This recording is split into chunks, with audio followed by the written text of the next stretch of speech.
The Story of My Life by Hellen Keller. Chapter 2. I cannot recall what happened during the first months after my illness. I only know that I sat in my mother's lap or clung to her dress as she went about her household duties. My hands felt every object and observed every motion, and in this way I learned to know many things. Soon I felt the need of some communication with others and began to make crude signs. A shake of the head meant no, and a nod yes. A pull meant come, and a push go. Was it bread that I wanted? Then I would imitate the acts of cutting the slices and buttering them. If I wanted my mother to make ice cream for dinner, I made the sign for working the freezer and shivered, indicating cold. My mother, moreover, succeeded in making me understand a good deal. I always knew when she wished me to bring her something, and I would run upstairs or anywhere else she indicated. Indeed, I owe to her loving wisdom all that was bright and good in my long night. I understood a great deal of what was going on about me. At 5 I learned to fold and put away the clean clothes when they were brought in from the laundry, and I distinguished my own from the rest. I knew by the way my mother and aunt dressed when they were going out, and I invariably begged to go with them. I was always sent for when there was company, and when guests took their leave, I waved my hand to them, I think in vague remembrance of the meaning of the gesture. One day some gentleman called on my mother, and I felt the shutting of the front door and other sounds that indicated their arrival. On a sudden thought, I ran upstairs before anyone could stop me, to put on my idea of a company dress. Standing before the mirror, as I had seen others do, I anointed my head with oil and covered my face thickly with powder. Then I pinned a veil over my head so that it covered my face, and fell in the folds down to my shoulders, and tied an enormous bustle around my waist so that it dangled behind, almost meeting the hem of my skirt. Thus attired, I went down to help entertain the company. I do not remember when I first realized that I was different from other people, but I knew it before my teacher came to me. I had noticed that my mother and my friends did not use signs as I did when they wanted anything done, but talked with their mouths. Sometimes I stood between two persons who were conversing and touched their lips. I could not understand, and was vexed. I moved my lips and gesticulated frantically without result. This made me so angry at times that I kicked and screamed until I was exhausted. I think I knew when I was naughty, for I knew that it hurt Ella, my nurse, to kick her. And when a fit of temper was over, I had a feeling akin to regret. But I cannot remember any instance in which this feeling prevented me from repeating the naughtiness when I failed to get what I wanted. In those days, a little coloured girl, Martha Washington, the child of our cook, and Belle, an old setter and great hunter in her day, were my constant companions. Martha Washington understood my signs, and I seldom had any difficulty in making her do just as I wished.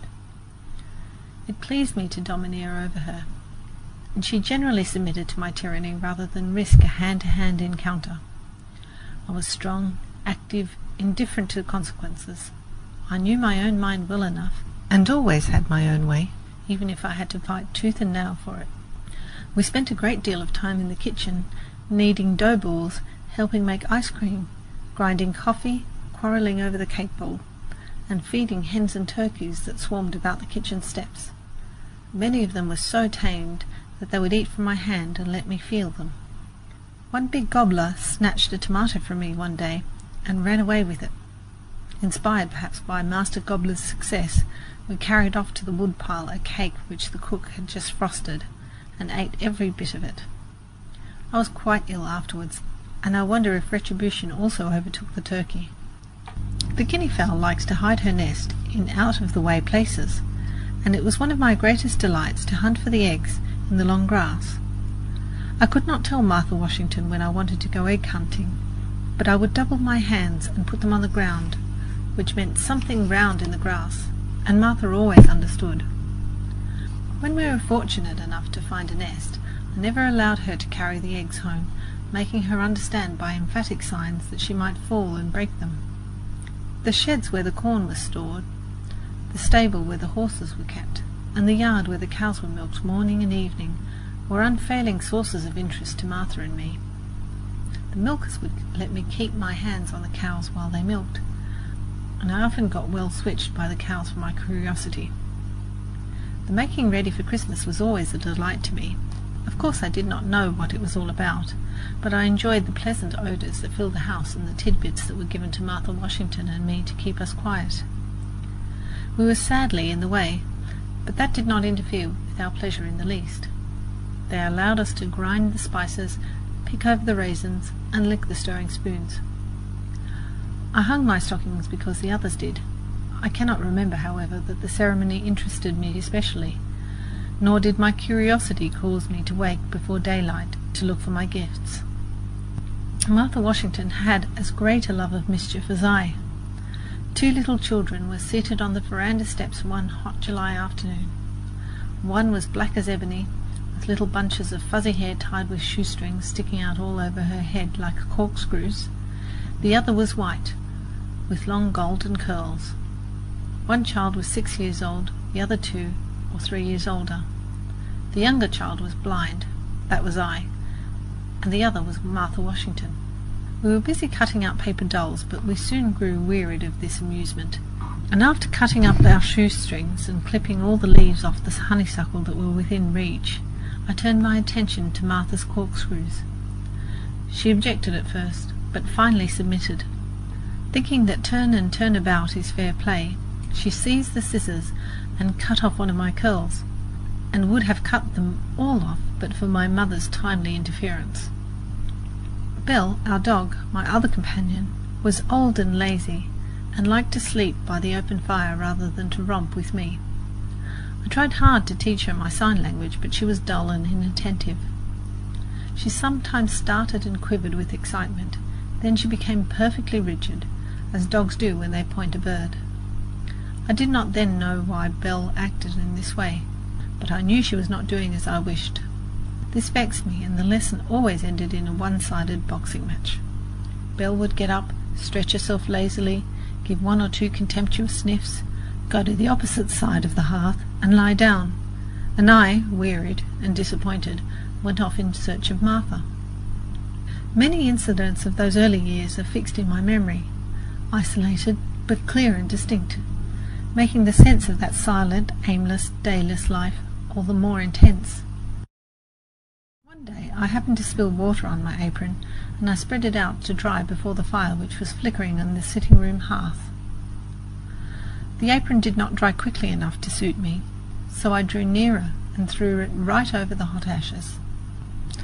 The fire leapt into life, the flames encircled me so that in a moment my clothes were blazing. I made a terrified noise that brought Vinnie, my old nurse, to the rescue. Throwing a blanket over me, she almost suffocated me, but she put out the fire. Except for my hands and hair, I was not badly burnt. About this time I found out the use of a key. One morning I locked my mother up in a pantry where she was obliged to remain 3 hours, as the servants were in a detached part of the house. She kept pounding on the door while I sat outside the porch steps and laughed with glee as I felt the jar of pounding. This most naughty prank of mine convinced my parents that I must be taught as soon as possible. After my teacher, Miss Sullivan, came to me, I sought an early opportunity to lock her in her room. I went upstairs with something which my mother made me understand I was to give to Miss Sullivan, but no sooner had I given it to her than I slammed the door, locked it, and hid the key under the wardrobe in the hall. I could not be induced to tell her where the key was. My father was obliged to get a ladder and take Miss Sullivan out through the window, much to my delight. Months after, I produced the key. When I was about 5 years old, we moved from the little vine-covered house to a large new one. The family consisted of my father and mother, 2 older half-brothers, and afterward a little sister, Mildred. My earliest distinct recollection of my father is making my way through great drifts of newspaper to his side and finding him alone, holding a sheet of paper before his face. I was greatly puzzled to know what he was doing. I imitated this action, even wearing his spectacles, thinking they might help solve the mystery. but I did not find out the secret for several years. Then I learned what those papers were, and that my father edited one of them. My father was most loving and indulgent, devoted to his home, seldom leaving us except in the hunting season. A great hunter, I have been told, and a celebrated shot. Next to his family, he loved his dogs and gun. His hospitality was great, almost to a fault, and he seldom came home without bringing a guest. His special pride was the big garden where, it was said, he raised the finest watermelons and strawberries in the country, and to me he brought the first ripe grapes and choicest berries. I remember his caressing touch as he led me from tree to tree, from vine to vine, and his eager delight in whatever pleased me. He was a famous storyteller. After I had acquired language, he used to spell clumsily into my hand his cleverest anecdotes, and nothing pleased him more than to have me repeat them at an opportune moment. I was in the north, enjoying the last beautiful days of summer in 1896, when I heard the news of my father's death. He had had a short illness. There had been a brief time of acute suffering, then all was over. This was my first great sorrow, my first personal experience with death. How shall I write of my mother? She is so near to me that it almost seems indelicate to speak of her. For a long time I regarded my little sister as an intruder. I knew that I had ceased to be my mother's only darling, and the thought filled me with jealousy. She sat in my mother's lap constantly, where I used to sit, and seemed to take up all her care and time. One day something happened which seemed to me to be adding insult to injury. At that time I had a much-petted, much-abused doll, which I afterward named Nancy. She was, alas, the helpless victim of my outbursts of temper and of affection, so that she became much the worse for wear. I had dolls which talked and cried and opened and shut their eyes, yet often spent an hour or more rocking her. I guarded both doll and cradle with the most jealous care, but once I discovered my little sister sleeping peacefully in the cradle. At this presumption on the part of one to whom as yet no tie of love bound me, I grew angry. I rushed upon the cradle and overturned it, and the baby might have been killed had my mother not caught her as she fell. Thus, it is when we walk in the valley of twofold solitude we know little of the tender affections that grow out of endearing words and actions and companionship. But afterward, when I was restored to my human heritage, Mildred and I grew into each other's hearts, so that we were content to go hand in hand wherever caprice led us, although she could not understand my finger language, nor I her childish prattle.